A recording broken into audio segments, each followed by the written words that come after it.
Question number 97 చూడండి. What is tectonic plates? What is tectonic plates? Large rigid pieces of the earth's lithosphere that move over the semi-fluid atmosphere. So atmosphere అంటే ఏంటిదిరా? ఇది అస్థెనోస్ఫియర్ అంటే ఏంటో చూడండి.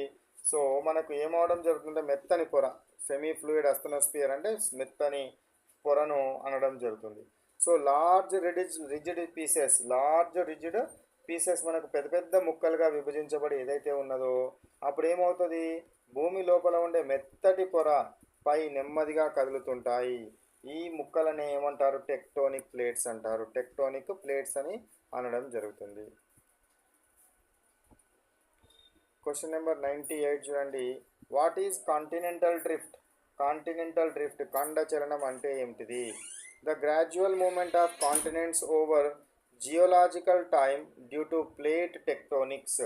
మనకి ఏమవుతుంది అని అంటే, సో ప్లేట్ టెక్టోనిక్స్ యొక్క కారణం వలన భూమిపై ఉన్న ఖండాలు కోట్ల సంవత్సరాల కాలంలో ఒక ప్లేస్ నుంచి ఇంకొక ప్లేస్కి నెమ్మదిగా కదలడాన్ని ఏమంటారు? కాంటినెంటల్ డ్రిఫ్ట్స్ అంటారు. ఖండాల యొక్క కదలిక అంటారు.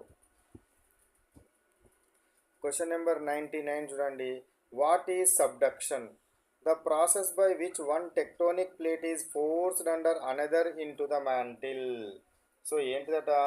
సో మనకు ఏమంటారు? సబ్డక్షన్ అంటే దూసుకుపోవడము, పైకి కానీ కిందికి కానీ దూసుకుపోవడము. సో రెండు టెక్టోనిక్ ప్లేట్స్ రెండు టెక్టోనిక్ ప్లేట్స్ ఒకదానితో ఒకటి ఢీ కొన్నప్పుడు మనకేమవుతుంది? ఒక పలకనేమో పైకి, ఒక భూఫలకమేమో పైకి, ఒక భూఫలకమేమో కిందికి వేగంగా జారిపోవడాన్ని, వేగంగా కదలడాన్ని ఏమంటారు? సబ్డక్షన్ అనడం జరుగుతుంది. Next 100th question. What is mid ocean ridge? Mid ocean ridge అంటే ఏంటిది? మిడ్ ఓషియన్ రిడ్జ్ అంటే ఏంటి? An underwater mountain range where new ocean crust is formed by volcanic activity. సముద్రాల యొక్క అడుగున రెండు పలకలు దూరంగా జరిగినప్పుడు లోపల నుండి లావా పైకి వచ్చి చల్లబడి కొత్త నేల ఏర్పడడాన్ని, అలా సముద్రం లోపల ఏర్పడే పొడవైన పర్వత శ్రేణులని మిడ్ ఓషియన్ రిడ్జెస్ అంటారు. మిడ్ ఓషియన్ రేంజెస్ అనడము జరుగుతుంది.